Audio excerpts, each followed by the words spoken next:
Guys, ngayon pa lang sasabihin ko na sa inyo na hindi nyo pagsisisiyan ng pagbili ng iQOO Z8 5G dahil meron tong MediaTek Dimensity 8200 at napakalakas talaga dahil umabot to ng 900 points sa Antutu score. Meron dito 120Hz na refresh rate at mabilis-bilis na rin yung charging nito dahil capable siya ng 120 watts of fast charging. At ito pa, sobrang ganda ng camera na to na hindi mo akalain na 13,000 pesos lang to. So mag-test tayo ng mga games at marami tayong pag-uusapan sa video ito at maraming features ang naalukay ko dito na hindi ko nakita sa ibang brand. So samahan nyo ako at kailangan yung panuorin ng buo at magbibigay na rin ako ng pros and cons dito sa phone na to. At sa mga bago, huwag nyo kalimutan mag-subscribe at pinitin yung bell icon para sa mga gatong unboxing reviews at katarantaduhan sa channel na to.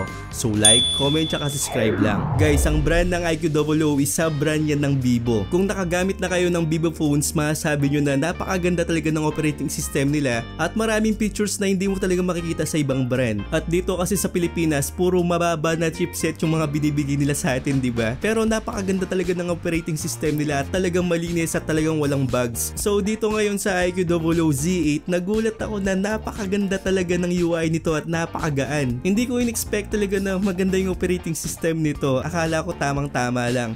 At maraming features to na ibabahagi ko sa inyo mamaya. So bago ang lahat sa mga bago, huwag niyong kalimutan mag-subscribe para sa mga gatong reviews, honest reviews at accurate na performance ng isang phone para kung makabili kayo, saktong-sakto yung review natin at hindi kayo maloloko sa ibang channel. So like, comment, tsaka subscribe lang. So ito yung box niya, medyo manipis lang at may pagka carbon fiber design.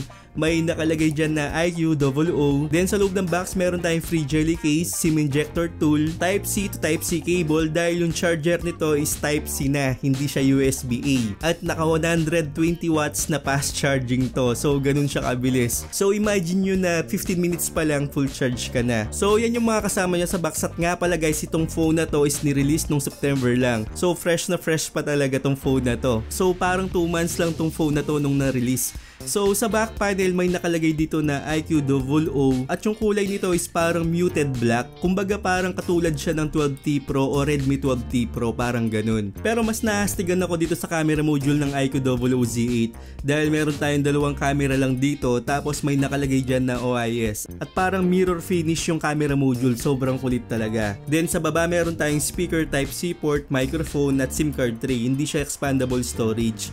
Then sa taas naman meron tayong IR blaster para sa remote control ng mga appliances natin. Diba? Nakikita lang natin to sa mga Xiaomi phones, pero dito sa iQOO Z8 meron na tayo dito. At magdiwang din yung mga iba dyan dahil meron tayong audio jack at isang noise cancelling microphone. So iniisip nyo wala tayong speaker sa taas, pero dual speaker to dahil yung isang speaker nito is katabi ng front facing camera at malakas-lakas na to. So meron tayong dual stereo speaker dito, yung isa nasa front at yung isa nasa baba nga. Sa kabilang side naman, side mounted yung fingerprint scanner nito at volume rocker. So yung scanner ng fingerprint niya is nagsisilbi rin na power button natin. Sa kabilang side malinis, wala tayong mga buttons dyan. Okay, bago tayo mag-test ng ibang games, ang presyo nito is 13,499. So kapag sale siya, makakuha natin ng 13,000 to, kaya kung may voucher kayo, mas makakamura pa. So 13,000 to sa 8256, samantalang dun sa Redmi Note 12T Pro 13,000 yun pero 8128 lang. At masasabi ko ngayon na kung ikukumpara natin sa Redmi 12T Pro to, pareho lang sila ng chipset at pareho din sila ng performance, pero yung value na makukuha natin sa iQOO Z8 mas lamang to dahil 8256 na yung makukuha natin sa 13,000 at maraming features to na wala dun sa Redmi 12T Pro. So mamaya sasabihin ko sa inyo kung ano yung mga features na yun. At ngayon meron nga itong MediaTek Dimensity 8200. So nakakuha nga tayo ng score dito ng 900 and 22 score. Imagine nyo, ang Dimensity 8200 sa mga ibang phones, umaabot lang siya ng 800,000 points. Pero dito parang papalo na rin siya ng 1 million. Sobrang lakas nito para sa ganitong mid-range na phone. At ang nakuha nating throttling test dito, yan purong green yan, napakaganda ng thermals. Pero ibang usapan na yan sa actual gaming. Tignan natin yung performance nito sa actual test ng frames per second sa temperature. So mag-umpisa muna tayo dito sa Mobile Legends. Ang frame rate na nakuha lang natin dito is nasa super, pero sa graphics na ultra na. So dito sa settings na nakuha natin sa Mobile Legends, magbabago pa to dahil bago pa nga itong phone na to. At sigurado ako na magkakaroon tayo ng ultra frame rate at medyo may mga tweaks yan. Hindi ko alam kung paano i-tweaks to para magkaroon tayo ng frame rate na ultra. At sa mga ganitong settings, kapag sinabing super, makakuha tayo dito ng 90 frames per seconds. Kapag nasa ultra naman, automatic yan na 120. So dito sa paglalaro natin sa Mobile Legends, 90 frames per seconds nga yung nakukuha natin, 89 to 90 sa first minute. Talagang stable siya dyan. Sa mid game naman, nakakuha ako ng mga 80 to 90 pa rin at hindi siya nawawala talaga doon. At kahit na matapos yung games, talagang pumapalo pa rin siya ng 80 to 89. So hindi talaga siya nawawala doon, stable siya sa 90 frames per seconds hanggang matapos yung laro. At ang nakuha lang natin na temperature dito, 40.2 degrees Celsius, which is malamig yan para sa ganitong frames per seconds na nakuha natin. So sa Redmi Note 12T Pro yata ang nakuha ko doon is 43. So dito masabi ko na maganda talaga yung thermals nito pagdating sa Mobile Legends. So yan yung nakuha natin as in maganda at palong-palo talaga dito sa Mobile Legends. At baka sabihin ng iba, syempre mababa lang yung Mobile Legends, kayang-kaya naman talaga yan kasi malakas nga yung chipset nito. So itest natin to sa Genshin Impact. Sa Genshin Impact nasa high settings tayo dito at nilagay natin sa 60 frames per seconds. So sa paglalaro ko naman dito, yan makikita nyo naman kung anong sinasabi ko. Nasa 50 to 60 frames per seconds yung paglalaro ko dito. Minsan bumaba siya ng mga 50 to 60 kapag may bagong mapa, which is normal yan. Talagang ganyan talaga kahit anong laro kapag may bagong mapa o kaya naglo-load siya, ganyan talaga makakuha tayo ng medyo mababa dun sa 60 frames per seconds pagdating sa Genshin Impact. So dito 30 minutes tayong naglaro at hindi siya nawawala sa 50 to 60 frames per seconds at hindi ko masyadong nararamdaman talaga na naginit tong phone na to. So paikot-ikot lang to ng 50 to 60 frames per seconds at pagtapos ng 30 minutes ang nakuha natin temperature is nasa 42.3 degrees Celsius, which is tamang-tama to at malamig na to para sa Genshin Impact. Sa mga tinetest natin na laro, lalo na sa mga high settings, huwag kayong umasa na makakuha tayo ng 40 pababa dyan. Lalong-lalo na wala tayong electric fan tsaka phone cooler. Talagang ganyan talaga yung makakuha natin. At normal yan kasi 42.3 degrees Celsius lang yung nakuha natin sa Genshin Impact. Minsan yung mga ibang phone talagang kapag ganito yung laro, umaabot siya ng 44 to 46 degrees Celsius, which is masasabi ko na pangit yung thermals no kaya parang overclock yung chipset niya. So dito tamang-tama lang nakakuha tayo ng ganitong temperature sa Genshin Impact at playable talaga siya, wala kang magiging problema. At napakaganda ng playing natin sa Call of Duty Mobile dahil yung graphics nilagay natin sa low tapos yung frame rate nito is nasa ultra. So dito sa paglalaro natin okay na okay siya, hindi siya nag-frame drops, naglalaro to ng 87 to 90 frames per seconds at napaka-smooth naman talaga. Kahit na pumasok tayo sa smoke class, hindi siya bumaba yung frames per seconds niya. Talagang kayang-kaya at magsaya yung mga naglalaro dito sa Call of Duty Mobile dahil meron tong 4D game vibration. Ibig sabihin kapag nagbabaril tayo o binabaril tayo, naglalakad tayo, may vibration na mangyayari sa phone nyo, as in talagang maramdaman nyo. At talagang napakaganda ng features nito lalo na sa mga naglalaro ng mga PUBG, Wild Rift, tsaka Call of Duty Mobile. Talagang magagamit natin tong 4D game vibration na to na wala sa ibang brand. Lalong-lalo sa Xiaomi walang ganito. So dito ko lang talaga nakita yan sa phone na to at talagang feel na feel mo bawat laro dahil nga dito sa 4D game vibration niya. So kayang-kaya talaga ang Call of Duty Mobile pagdating dito sa phone na to at ang nakuha nating temperature pagkatapos ng isang VR modes 39.2 degrees Celsius, which is malamig-lamig to. Sa Wild Rift naman ang graphics natin dito is high, sa frame rate is 120 na. Napaka-smooth din ng frames per seconds na paglalaro natin dito. Ang nakukuha natin is 100 to 110 kapag may clash bumaba siya ng 100, which is normal lang dito sa Wild Rift. Minsan nung last minute parang nakaranas ako ng mga 90 frames per seconds, which is okay pa rin at playable pa rin siya dito sa Wild Rift. At ang nakuha natin temperature pagtapos ng laro nasa 42.6 degrees Celsius, which is okay na okay pa rin. Sa Punishing Grey Raven naman, nasa high settings tayo dito. Ang nakukuha nating frame per seconds is nasa 57 to 60 frames per seconds. Actually, bago pa lang sa akin to, kaka-install ko lang at kakatest ko lang ng laro na to. Pero ang nakukuha natin dito is 60 frames per seconds, which is kayang-kaya niya dito sa Punishing Grey Raven. At asahan nyo sa mga susunod na review natin, isasama natin tong Punishing Grey Raven dahil nagustuhan ko tong laro na to. At maganda talagang laruin dito sa MediaTek 8200. Sa PUBG naman, ang graphics natin dito is nasa smooth, tapos yung frame rate natin is nasa extreme. Ang nakakuha natin dito 60 frames per seconds, napaka-smooth na dyan. At umaasa ako dito na makakuha ako ng 90 frames per seconds o settings na 90 frames per seconds, pero walang ganun. So dito nasa 60 frames per seconds pa lang tayo at playable siya dito sa PUBG Mobile. Sa Mirror 4 naman, nasa high settings din tayo dito. Playable siya, umaabot siya ng mga 40 frames per seconds. Pero bumaba to ng mga 30 frames per seconds. Actually, paikot-ikot siya doon. 32, 42, 43, mga ganon. Talagang paikot-ikot siya dyan. Pero playable siya. At ganyan talaga yung makukuha natin na frames per seconds pagdating sa Mirror 4. Hindi pa talaga siya pumapalo ng mga 60 frames per seconds kahit anong phone o kahit anong chipset na tinest natin. Talagang ang sagad lang talaga ng Mirror 4 is nasa 44 frames per seconds lang. Pero sa paglalaro natin dito, sabi ko nga kanina, playable siya. Kahit na umiikot to ng 32, 40 frames per seconds. Dito naman sa Modern Warship, actually pinahiram tayo ni Frank Martin Diaz ng account para dito. Dahil yung mga tinetest natin na Modern Warship sa nakaraan, hindi masyadong intense. So nagpahiram nga siya ng isang account at naka-level up na talaga yung account nito at marami na talagang kalaban. So dito sa paglalaro natin dito, nung tinest ko yung account niya, talagang napakalaki ng mga barkong binigay niya. So dito nilagay natin yung graphics sa ultra, yung water quality naman is nasa ultra din. At yung frames per seconds na nilagay natin is nasa 120. So sa paglalaro ko dito sa umpisa, kapag naglalayag nasa 100 siya, at nung battle na talaga, dito na talaga siya nahirapan. Bumaba to ng mga 60 to 70 frames per seconds. At talagang intense yung laro dito sa Modern Warship pagdating dito sa mga highest level na nilalaro natin.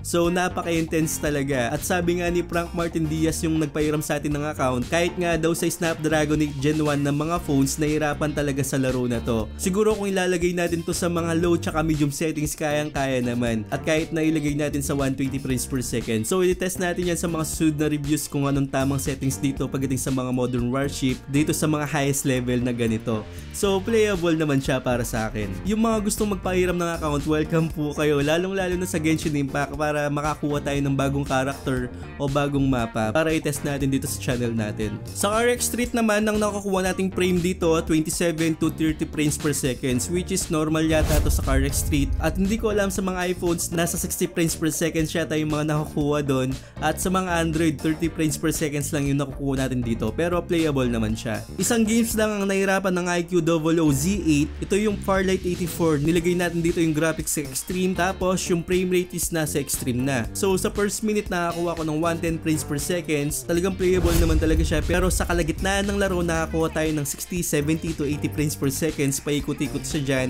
at medyo nag-frame drops talaga siya, which is dapat stable siya sa mga 100 to 120. Pero dito medyo nararamdaman ko na nagiinit siya at medyo nahirapan yung GPU o CPU nito. Then nakatungtong tayo sa last minute, nakaramdam ako ng frame drops dito ng 40 to 50 frames per seconds. At kailangan pang ma-optimize talaga ng Farlight 84 pagdating dito sa phone na to. So pagkatapos ng isang laro, naginit nga siya. Ang nakuha nating temperature dito is nasa 45.8 degrees Celsius, which is hindi talaga maganda yan. At gamitan nga natin ng mga phone cooler kung maglalaro tayo sa Farlight 84. Pero sa mga ibang games, hindi ko recommended na gumamit tayo ng phone cooler kasi malamig sa ibang games. Dito lang talaga sa Farlight 84 siya nahirapan, at nakita nyo naman na bumaba yung frame nito. Dito naman sa mga emulators sa mga PS2 games natin, tinry natin to sa Aether XX2. So wala tayong magiging problema dito sa mga games na nalaro natin pagdating sa mga PS2 games, lalong-lalo na nga dito sa Marvel vs Capcom, dahil nakakuha tayo dito ng 60 frames per seconds. May mga games na hindi ko alam kung ano yung mga settings, medyo naguguluhan pa ako dito sa emulator na to. Dito nga tinry natin sa Soul Calibur. Ang nakukuha ko dito, umaabot naman siya ng 50 frames per seconds, pero bumaba siya ng mga 13, mga 12, at hindi masyadong playable. Siguro may mga settings pa ako na hindi alam para mas malaro nating maayos dito yung Soul Calibur. Pero pagdating naman dito sa PS2 na Spider-Man, 60 frames per seconds nakakuha ko ng mga ganon, pero paikot-ikot siya sa 30 to 60 frames per seconds, at nakikita ko naman na playable siya. Siguro sa laro na to na Spider-Man, normal lang na makakuha tayo ng frames per seconds dyan, kasi hindi naman talaga siya nag-lag sa nakikita ko o sa paglalaro ko. Okay na nakakuha ko ng 30 to 60 frames per seconds. Hindi lang talaga dun sa Soul Calibur, medyo nag-lag talaga siya, at kailangan ko talaga na magandang settings para malaro ko nga yung games na yon. Okay, masabi ko na napakaganda talaga ng game experience ko dito sa phone na to. Lalong-lalo na nakakatulong dito yung game turbo niya. Meron tayong battery saver, balance mode, tsaka monster. At makikita natin dito meron tayong refresh rate, pwede natin ilagay yan sa 120, pero depende yan sa games. At meron dito na touch sampling rate, pwede natin ilagay sa low tsaka sa high. So may mga ibang settings din yung mga game turbo niya, like yung mga black notifications, game timer, at meron nga tayo na 4D vibration na hindi natin nakikita sa ibang brand, na kapag maglalaro tayo sa PUBG Mobile, Call of Duty Mobile, intense talaga yung maramdaman natin na vibration kapag naglalaro tayo, kapag binabaril tayo, may vibration na nangyayari dito sa phone natin. Sobrang ganda na features na yun para sa akin, at masasabi ko na sulit talaga yung 13,000 nyo sa phone na to. Imagine nyo na napakalakas talaga ng chipset. At hindi pa natapos dyan, games pa lang yung pinakita natin tsaka performance. Pag-usapan naman natin yung display. Napakaganda ng display nito. Kung di ko nakita yung specs nito, akala ko AMOLED siya. Kung ikukumpara ko to dun sa Redmi Note 12T Pro, mas nagugustuhan ko yung display nito. Pero pareho lang din sila ng 6.64 inches na IPS display. At masasabi ko na nagugustuhan ko talaga yung screen nito kahit na IPS siya. Mas tatagal yung lifespan ng IPS compare sa AMOLED. Pero mas maganda yung AMOLED syempre. Wala akong masasabi sa AMOLED. Talagang black is true black talaga. Tapos maganda yung color kahit anong angle. Pero dito IPS display, okay na rin. Huwag na tayo magsilan sa 13,000 pesos. Pag ginawa pa nila na AMOLED to, medyo tataas na yung presyo. Actually, meron akong nakitang AMOLED display na 8200 na IQ00 din. Ito yung IQ00 Neo 7 na 8200 din yung chipset at naka-AMOLED display na. Actually, mas sulit talaga to kasi 16,000 pesos lang to. So, yung link ilalagay ko na rin sa description para makita nyo yun. At pareho din sila ng performance, pero try ko na i-review rin sa inyo yung IQ00 Neo 7. So, abangan nyo yun. Baka sakali ma-review ko rin to. So, lahat ng link ilalagay ko sa description yung dalawang phone na to. So, balik tayo sa display. Yung chin nito is medyo makapal siya. Katulad din siya ng Redmi 12T Pro. At nagugustuhan ko naman siya. Hindi naman ako masyadong masela doon kasi 13,000 nga siya. At yung punch-hole camera niya is medyo maliit lang din. At nakikyutan naman ako dito sa display. Napaka-sexy ng display niya. At yung bezel dun sa gilid manipis lang din. Huwag lang talaga dun sa chin. Pero panalong-panalo naman at palong-palo naman siya. At ang maganda pa dito, yung Netflix nito naka L1 certifications na. Ibig sabihin na Full HD na yung mapapanood natin sa Netflix. So wala kayong magiging problema sa panonood ng mga Netflix. Pero hindi siya supported ng HDR pagdating sa Netflix. Ang supported niya lang sa HDR sa YouTube lang. So makakapanood tayo sa YouTube ng 4K at 60fps. At HDR na nga rin yung mapapanood natin. Sa refresh rate naman, 120Hz na refresh rate at smooth naman siya, at may pagpipilian tayo ng 60 to 90 to 120, at may option talaga tayo dyan na tatlo. Unlike sa mga ibang phone, dalawa lang yung option natin, 60 tsaka 120 lang. At magandang settings to. Ito ba yung kailangan nyo malaman? China release lang to, ibig sabihin wala pa siyang Play Store, pero madali lang maglagay ng Play Store. Hanapin nyo lang sa browser niya yung Google Play Store na APK. Makikita natin yan sa APK Pure. So mag-download lang tayo, mag-sign in, okay na yun. Talaga magagamit na natin. At payo ko lang na palitan natin yung keyboard natin na Gboard para hindi tayo malito sa mga dating keyboard nito. So may mga bloatwares to, pero madali lang siyang alisin. Actually malinis na siya kapag naalis natin yung mga bloatwares na yan. At unlike before, hindi natin maalis yung mga bloatwares na yan, talagang nahihirapan tayo. Pero dito napakadali lang talaga. At masasabi ko na napakalinis na siya pagkatapos nating burahin yung mga yan. Sa mga global RAM nga, hindi natin maalis yung mga ibang bloatwares na yon. So dito talagang lahat maalis natin. Then ito yung pinakapaborito ko sa lahat. Hindi ko inasayan na maganda yung camera nito. Meron tayo 64 megapixel na main camera dito, 2 megapixel na macro at 2 megapixel na depth sensor. Tapos sa front facing camera naman, 16 megapixel na front facing camera. Napakalinaw talaga ng camera nito para sa 13,000 pesos. Hindi ko alam kung anong sensor nito kasi hindi ko siya na-search. Pero para sa akin, napakaganda ng image pricing para sa ganitong presyo. Doon nga sa Redmi 12T Pro, hindi ko nagugustuhan yung camera nun, tsaka dun sa photo. Saktong-sakto lang. Pero dito, maganda yung kulay. Talagang ipopost mo na lang. Kumbaga parang sa ibang mid-range na phone, mas maganda talaga yung camera nito compare natin sa mga ibang brand. Di ba yung Vivo maganda naman talaga yung camera tsaka mga image pricing. Maganda talaga silang mag-alaga pagdating sa camera. At nilagay nga nila na maganda talaga dito sa phone na to. So wala akong masasabi pagdating sa photos. Kayo nang umusga kung ano nakikita nyo, kung maganda ba o pangit. Pero sa nakikita ko, napakaganda ng camera pagdating sa presyo niya. Dito rin sa video, stable siya. Although may mga autofocus na nangyayari, pero nakikita ko na stable naman siya. At maganda naman yung kulay kasi nga meron nga tayong 4K at 30fps. At panalo talaga yung camera nito. Wala na kayong masasabi talaga pagdating sa 13,000 pesos nyo. Kapag may sales, baka makuha pa natin na lower to. So sa front facing camera naman, maganda rin yung photos na nakukuha natin dito. Hindi siya ganun kaganda na katulad ng main camera, pero kung ikukumpara ko sa Redmi 12T Pro, maganda talaga yung camera nito lalo sa front facing camera. Sa video okay lang din, pero magalaw siya. Hindi ko masyadong nagugustuhan dito yung front facing camera niya pagdating sa video. Pero sa photo, saktong-sakto lang at nagaganda naman ako. So yun yung sa camera. Then may napansin ako dito nung naglagay ako ng SIM ng 5G, hindi daw gumagana yung 5G connectivity natin kasi hindi siya galing sa China. Actually, ignore nyo lang yan, gumagana po siya, wala siyang magiging problema doon. Kapag na-ignore mo na yung message na yon, hindi na siya lalabas. Kung mapapansin nyo yan, gumagana naman yung 5G ko at wala ako nagiging problema. So abangan nyo rin yung Infinix Note 30 VIP na BMW edition, napakaganda rin nito. Actually, susunod ko na to sa review natin. At Infinix G10 Pro na hindi lumabas dito sa Pilipinas. Malay nyo kapag na-review natin yon, baka ilabas nila at maraming maging interest dito sa phone na to.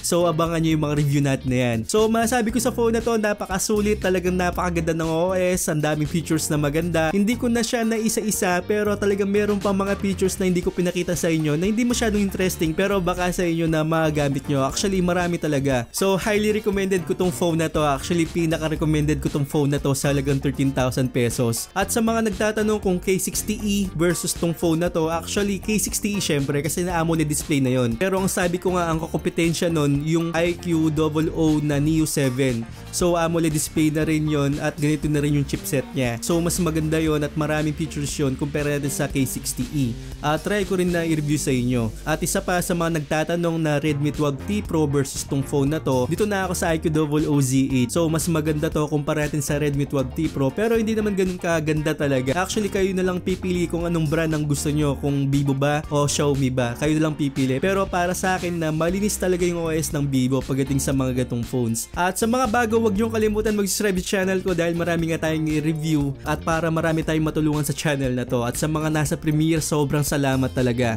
At huwag kayong magsawa sa pagsuporta dito sa channel natin at magiging honest tayo hanggang sa dulo. So I hope na nakatulong ako sa inyo at huwag nyo kalimutan mag-subscribe sa channel ko at pindutin yung bell icon para sa mga gatong unboxing reviews at katarantaduhan sa channel na to. So once again, this is Paul. Got a lot of shit to say, so I'ma do this every day. I'll be writing things until I'm fucking buried in my grave. 6 feet deep under, but my body won't decay. Cause my messages are timeless, so they'll put them on display. Oh yeah, I rap with a certainty, I have a sense of